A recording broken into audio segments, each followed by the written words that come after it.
I think at the core, you have a set of your values. You might not be aware of them, or you might not be able to articulate them yet. But I think at the core, who you are, those core values, unless you might like face like big life events that might change them. Most of the time, at least for me, they stay the same, but they can mature over time. They can evolve because you change, you grow, and life changes around you.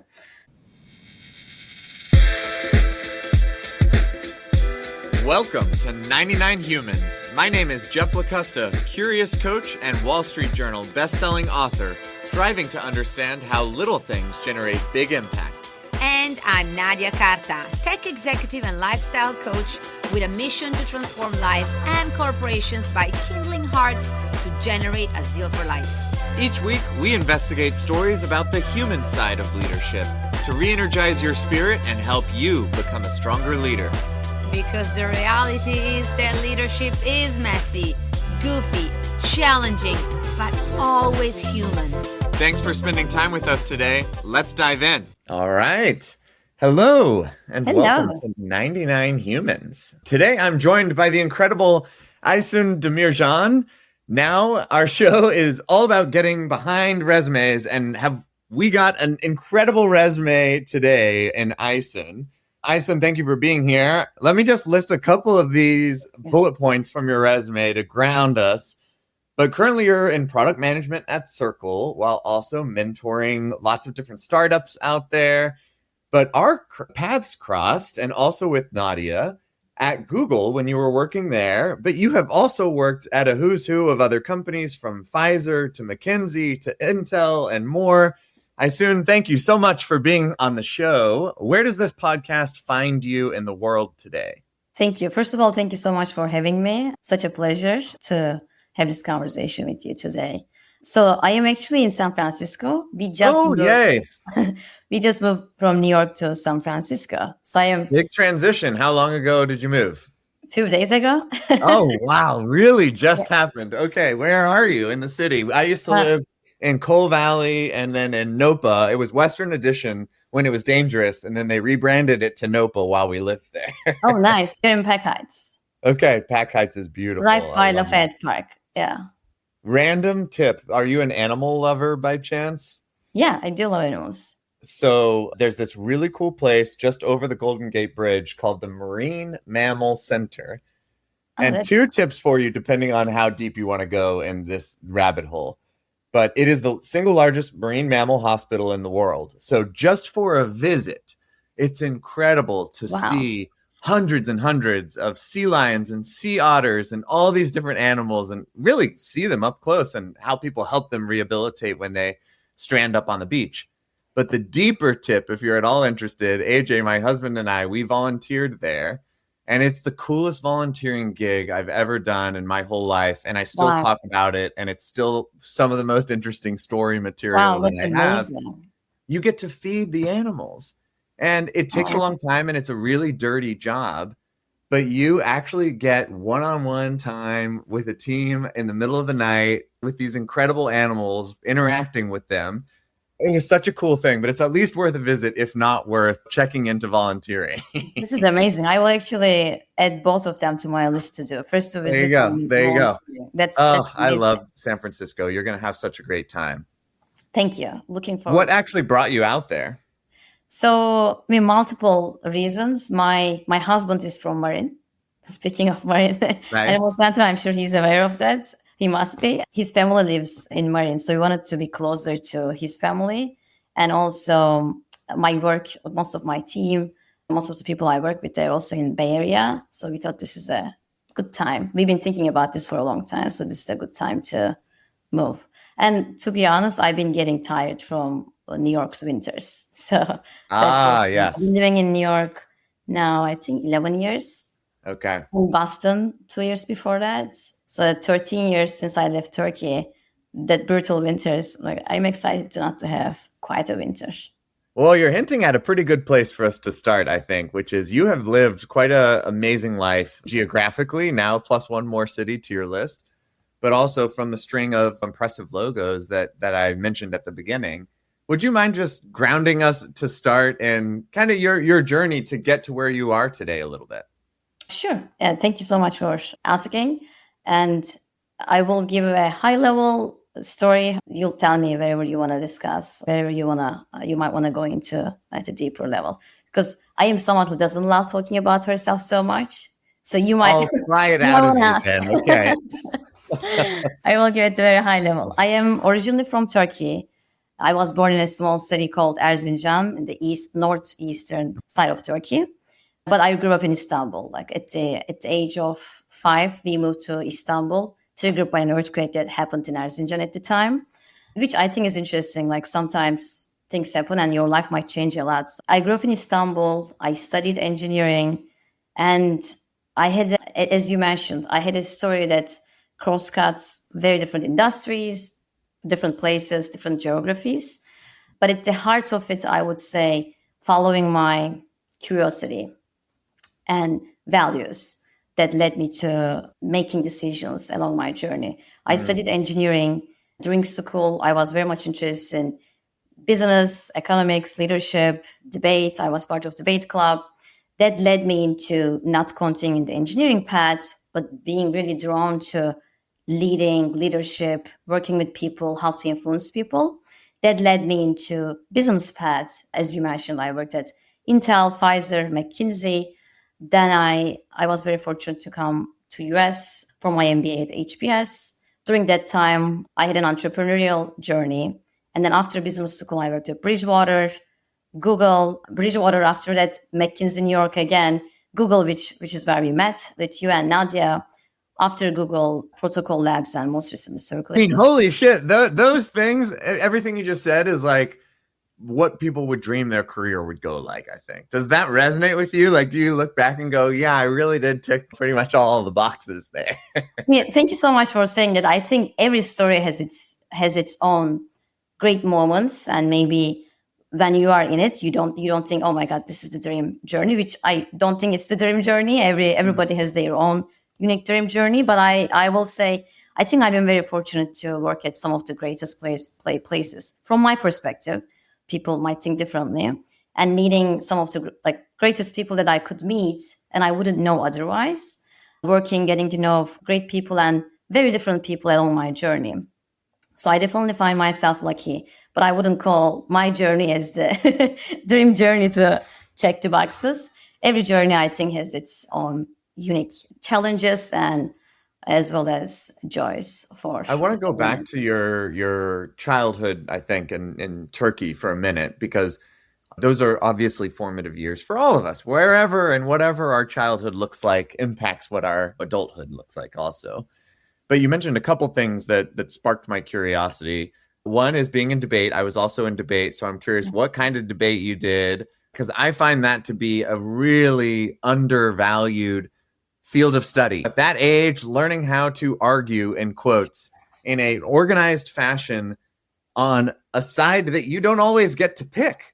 That's the key that I wish everyone in the world, especially right now, could learn is there's good points to be made and good ways to make them on all sides. And having that skill, I found to be something was really helpful. But tell me about your debate days. That was cool. Yeah, I mean, I love it that you picked that. I totally agree with you. So we did English Parliament style. You might be familiar with that approach. There's a statement. It's usually, there is not a right or wrong answer. Like people might be in different sides of that statement, and you might be as a person too. And then you learn if you are going to be in the opposition side or the government side that is stating, hey, we want, or we are proposing this to be. So you learn which side you are going to be in, I think 15, 20 minutes before the debate starts. There are 8 people, 2 teams on each side. Every team has 2 people. So you have a teammate and you have 20 minutes to prepare. You might be on a side that you are familiar with or you believe, or the other side. And then after the 20 minutes, there's the opposition. There's the opening team. Opening team is usually the pro. And then teams switch back and forth. I believe maybe this is the one you are familiar with too.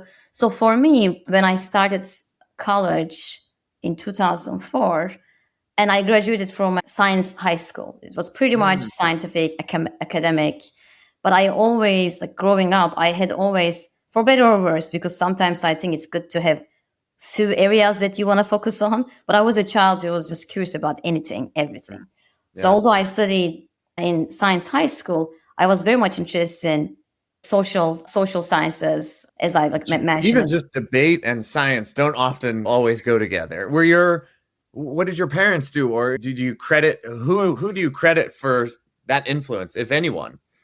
I will give credit to my parents for sure. I think they fed my curiosity that was obvious to at least to them. They still tell like you were a child who would ask so many questions, much more than that they know of anyone around them. And they always fed that curiosity with books, with encouraging me. So that curiosity and them feeding that curiosity help. And coming back to debates, I want to end by saying, I think to me, the, the the most interesting part of debate was that I will need to defend something that I might not even agree, which is going to help me to see what the other people might be thinking. So it's gonna make me a human who can empathize with others and understand what other views that I might not agree that might be bringing to the table that might be valid. And I think it is such a great exercise to do, because as today, like unfortunately we are living in a world maybe these days increasingly divided by political, religious views, and people tend to think that like whatever they believe most of the time is the right way, or like they are ingrained to think that like we grew up this way and have that one perspective. But in a debate environment, you are seeing, yeah, like this political or religious or social view that I might totally disagree. Now I need to stand up and make a case for it. And as I prepare this like 20, 15 minutes and talk to my teammate, I'm seeing the value, like why people might be believing this. I heard a quote this morning that I really liked, which was, "We're using facts like a drunk uses a lamppost for support instead of illumination." I was like, damn, that Wow. hits home for me on facts can be whatever we want, but nobody is changing their mind with anything that we hear. And I'm included in that, right? Like I want to prove my point, and it was a good check on myself with, well, what bad habits am I falling into? As much as I criticize, we're not able to debate and we're not able to talk to each other. I'm certainly looking at the world trying to prove the way that I see it as well. Yeah. I mean, I think like for everyone, it's great that you're at least acknowledging where the blind spots like we all might have and changing it. But I must say, not only like seeing what the others think, if you want to align on something and find middle ground, it helps to understand what others might be valuing.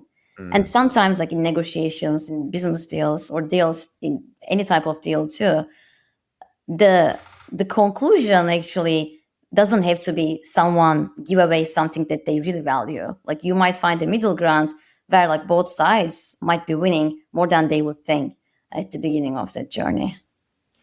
So speaking of values then, Aysun, hearing some of your story, how has that journey shaped what you value, and what does that look like in terms of impacting your leadership today? Thank you. So like as I mentioned, I think that my curiosity fed the initial part of my journey at the beginning, really intellectually being curious and focusing on growth. But as I grow up, and especially high school, college, afterwards, like having a journey abroad, what I realize is like your values, knowing your values and letting them to help you to chart your path is the right way, this for me.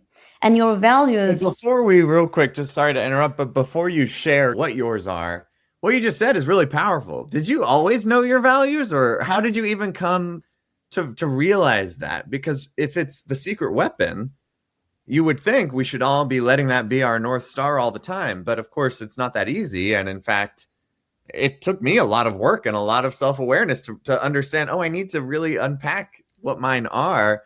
I didn't do it until later in life, but I'm curious if it's the same for you, or if you really saw what your values were young and have been chasing them ever since. In college, that environment with lots of different extracurricular activities made me to realize, and especially debate, different type of beliefs, people, schools of thoughts, And realizing what you believe when you are growing up or how you've been raised by your family, by your close social circle, is not necessarily how everyone else is.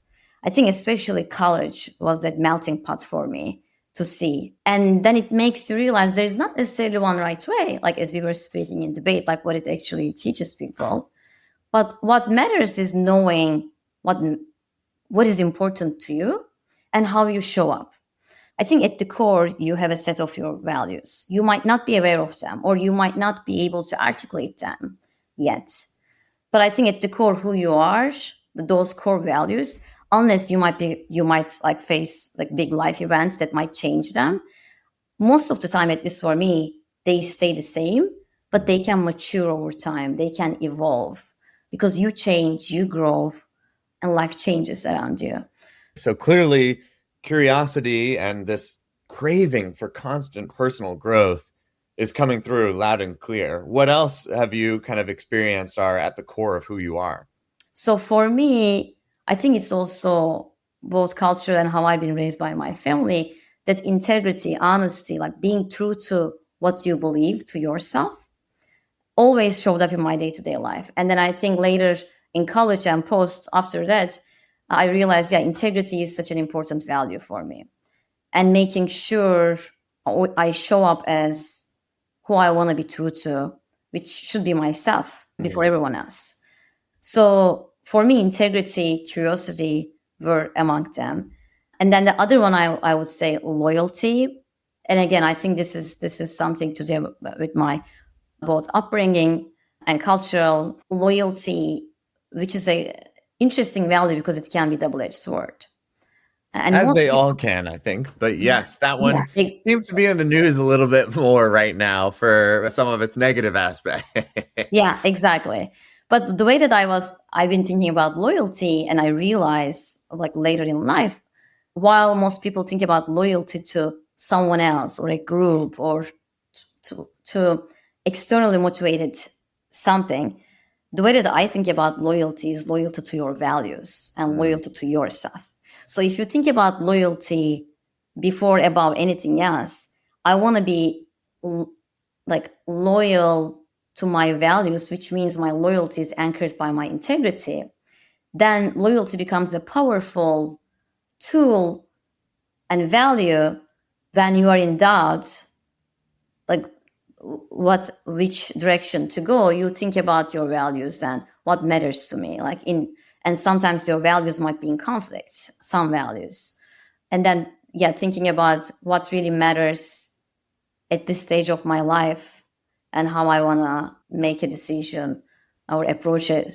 Maybe difficult. That's a juicy tease that you're giving us a little bit here. So, of course, I want to ask, what's a time where your values have been in conflict, and how did you actually work through that situation? Because that resonates deeply with me, where you go, I thought I did the hard work. I know what my values are. Now I'm supposed to live them out, but it still isn't over, right? There's still more work to do. Yeah. So as you were actually asking me the question, I was like, oh my God, this is such a difficult question. Like, how am I going to answer? I don't know. I didn't think about this.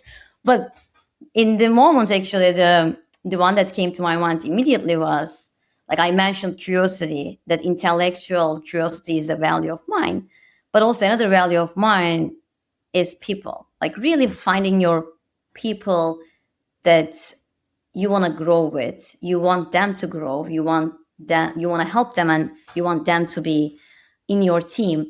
Meaning, it doesn't necessarily mean like they are in your team, but they could be your peers, they could be your mentors, sponsors, or people in your team that you might be mentoring and coaching.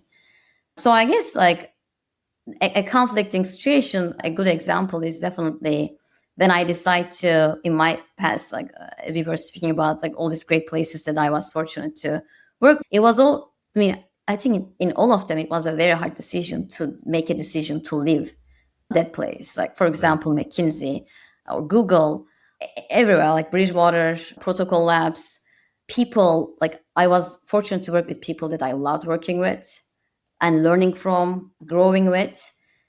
So that value, find your people and be with them value, was in conflict with I want to grow. I am curious. I want to follow like where my curiosity takes me, in the sense like where I can be right now, that great innovation is happening, and I can bring my unique expertise or experience to the place, which like Circle is one of them right now, like that led me to be where I am. So I think the value of like, I want to learn, grow, and add value to a place that I might be bringing unique value, and be with people that I love being with, and I'm still growing. So I think in my case, it seemed like, I mean, in some cases that tipped into staying where I am. Yeah. Like, although I had decisions to make. And in some cases, as we just spoke, like that led me into following where I want to grow and where I want to add value. I want to poke just a little bit deeper, because what you're saying, I think, is a super natural thing for everybody to experience. And I've experienced it in ways that are really unsettling, where I'm like, why don't I love this anymore? I used to love this, and now I'm feeling like I should be more grateful. I should be more. And you get all of the Instagram advice in conflict. Like, maybe I just need to gratitude journal more about McKinsey so that I appreciate how lucky I am to be here more, since everybody would kill to work here. And yet you're describing this process of wrestling with values and choosing growth and moving to your next growth opportunity in such a wonderful, it sounds like you just skated through that moment. But what did it feel like when you come to this incredible place? You're surrounded by great people, you love them, but I get the sense that there was this sort of grating or growing, potentially, dissatisfaction with something that had been satisfying in the past. What did it feel like, and how did you go about making that decision? That's a great question. It's not an easy, and it's not only like, it's not always the same, like from McKinsey to Google, or Google to Protocol Labs.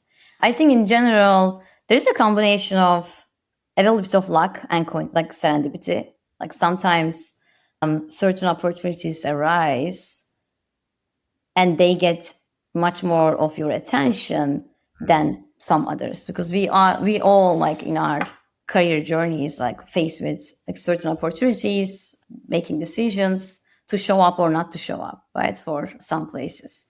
And in my case, like all these decisions, like one common thing have been having a balance of my intuition and also being very analytical into the decision making. So I try to,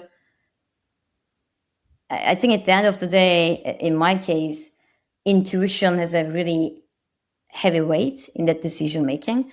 But I always also realize intuition might be clouded by perception at the moment, or recency bias, or other things. So I try to make sure I keep a record of like what made me to like make that decision in the moment. So I mean, in some cases I had like a spreadsheet thinking about, like literally when I described this to one of my mentors, like much later, when they were trying to make a decision whether or not like they should take this job or like this, or stay where they are. But I told them actually the spreadsheet had values, important criteria for me, and had scoring plus weights.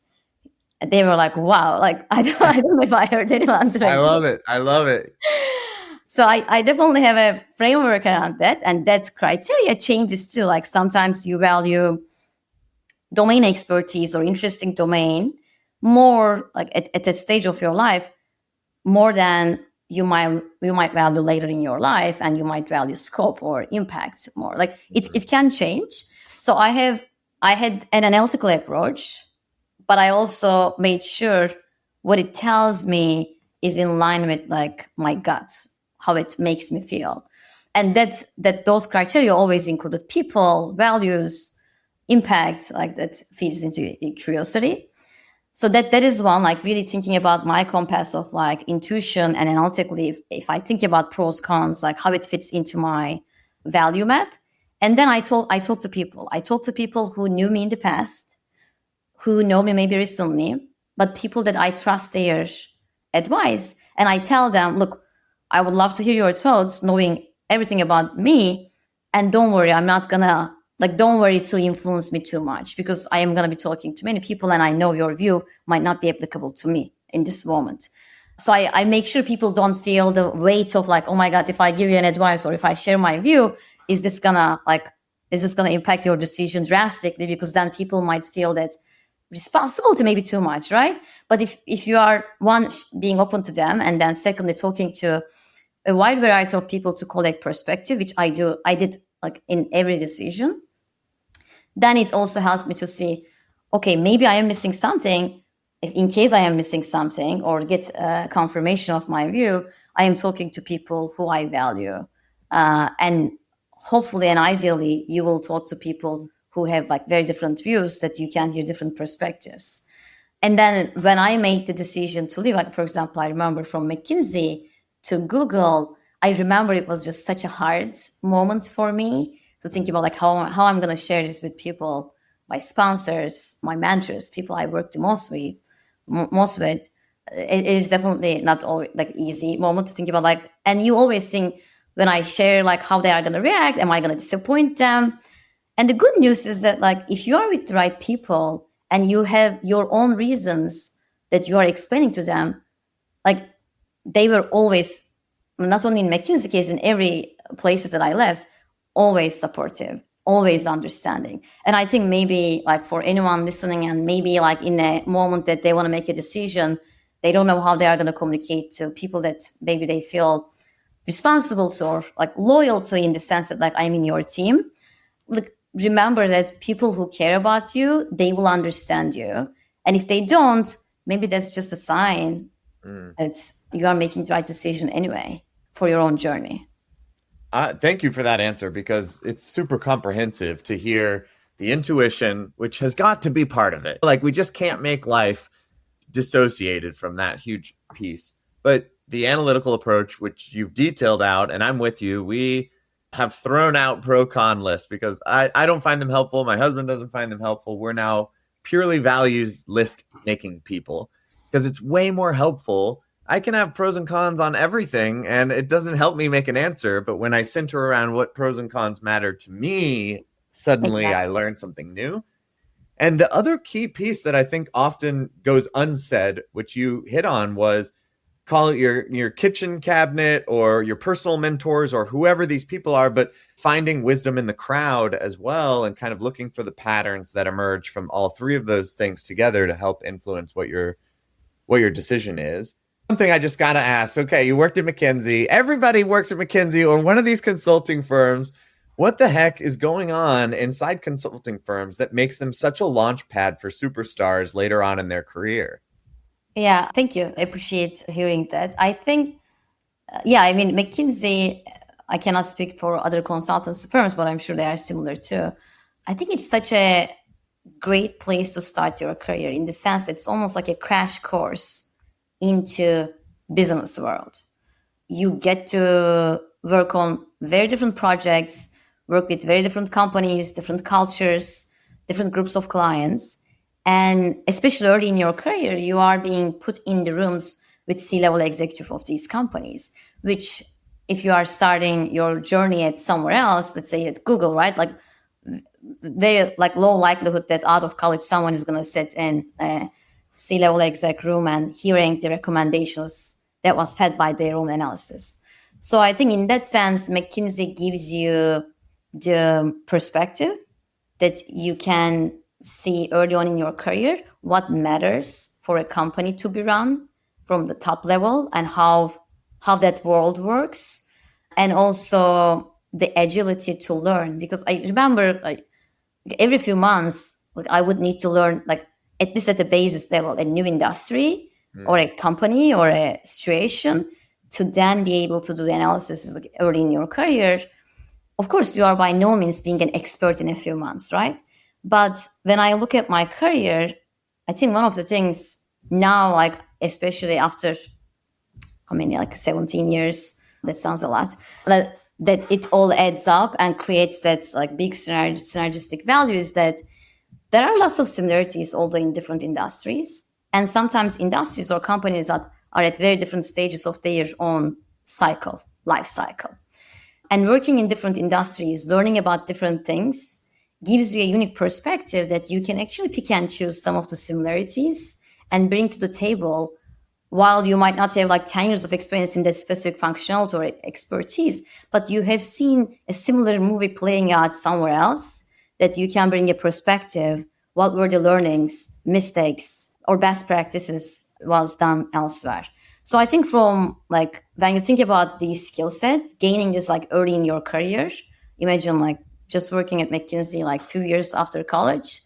I mean, this we all say at McKinsey, it's like every year is worth at least 2 to 3 years of experience. Not Nice. only because you work a lot, but it's because Literally in hours also. Yeah. yeah, but not because of the hours only, because you get this crash course that you wouldn't get otherwise, like seeing very different companies, cultures, and industries. And cultures, like I want to highlight, because you work with different clients. Sometimes they have very different cultures, and you learn how to work with. And like going back to debate, like what we were speaking earlier in this chat, although cultures might look very different on paper, there are always underlying common foundational core values in every place that you might go and work with. So it gives you, I think, an agility to be able to adapt in a new environment. Yeah, absolutely. Well, we've talked about your professional career quite a bit here, but I would be remiss to not ask about your personal life as well and how those two intersect. I know you have your husband there with you in San Francisco. Can you tell us a little bit about the support structure and life outside and how that intersects or helps propel you in your career? Thank you. And I must say, I also have a son who is almost one. Oh, yay. Okay. And yeah, he's definitely a big part of my support. I would guess things have changed a lot in this year then. Yes, that's right. But all in great ways, for sure. And growing you as a human in different ways. So I like to think like not the professional versus personal life. I don't think about those like almost like two different lives. I like to think that like going back to values and integrity, having a holistic approach to life. And sometimes they intertwine a lot, your professional work life and personal life, sometimes less so. But besides from professional life and people who I might have met at working environments, they become my friends and definitely a support life, like support structure. Like to this date, I am still like pretty much friends, mentors, mentees with many people I had worked previously. So, and they are part of my support structure for sure. And on the family side, I think Warren Buffett had said that, or like some other people too, I'm sure they did. But I think this was from Warren Buffett to say like the most important decision you will make, choosing the right partner. Yeah, that's for sure. I think is a very important decision and a very core part of your support structure. Besides from friends, like family, but your partner is part of the core family. So I'm very fortunate to have a partner who is very supportive for my journey and growth. And we both support each other and challenge each other in good ways for our growth. And as I said, like my son, although he might not know yet, but he's already a big part of my support structure, because it is such a joy to spend time with him. And after long hours at work or days of travels, it is a great reminder, just a small smile or a playful moment to show you actually what are those things that really matter in life, and ground you and remind you that there are so many things that we should be grateful that seem so mundane in day-to-day life. Like having just a few minutes with your son, with your child or partner, someone you love in your busy day, that by itself, like why we should be grateful and why we all actually work hard for. So I would say, yeah, definitely starting with my core family, my partner, my husband, my son, and then my parents, extended family and friends. Those are definitely. I love that. I mean, you're talking about working hard in one sense, then having the dividends in another, but you're also working hard, obviously, to raise a 1-year-old son. It's hard, very, very, very hard work to sustain a relationship with your husband, with your family. I mean, as we get older, it takes a lot of intention to make those things thrive when they may not start out that way. When we're kids, we've got relationships with our parents, easy breezy, but to visit, to travel, to keep that going. Same for relationships more closely. It's hard work, but gosh, it's the ultimate reminder of what matters, just like you said. Yeah, that is right. Well, Aysun, the time has really flown. We always end these episodes the same way, which is to ask, if you reflect on this conversation, what word of wisdom or piece of advice would you leave 99 humans with? Connecting back to our conversation today, I would say start with your values. And it all starts with loyalty to your values, understanding your values and what matters to you. Loyalty to your values anchored in integrity. My advice would be, it's never too late to think about your values if you did not already. And even if you have been thinking about them, give yourself grace in the sense that it might change. They might mature or evolve. But always try to take some moment to realize what they are and if you are in the directionally at the right place. Because one other maybe tactical advice, sometimes when in doubt, I just think about today, am I at least doing things that are by and large aligned with my values, or is there anything that I feel like I'm doing against? If there are things that you are doing against, those are the things that are easy to cut or deprioritize. I love that. That is kind of the mark of progress, is just boring old everyday habits and behaviors that end up being the whole life that we live. So doing that daily check-in really resonates. Well, Aysun, if people want to connect with you, where can they find you? They can find me on LinkedIn, Aysun Demircan, although they might not know how to I'll put it in the show notes. Yes, no one has to spell it here. Exactly. So you can all find me on LinkedIn. I have social media too, but I'm not very active. So LinkedIn is the right place to find me. Perfect. Well, thank you so much again for coming on the show. It's a great conversation. Thank you so much, Jeff. And yeah, I would love to thank you and Nadia again. You guys been doing this for, I think, almost 4 years, if not more now. On top of both of your demanding lives, you two have been definitely two of those people that I look up to and get inspiration from too. Well, I appreciate it. You're helping us land the plane here together as we cross, I think, 95 episodes on our way to 99. So almost there. Almost there. Thank you so much. Until next time. Yeah, till next time. Bye, everyone.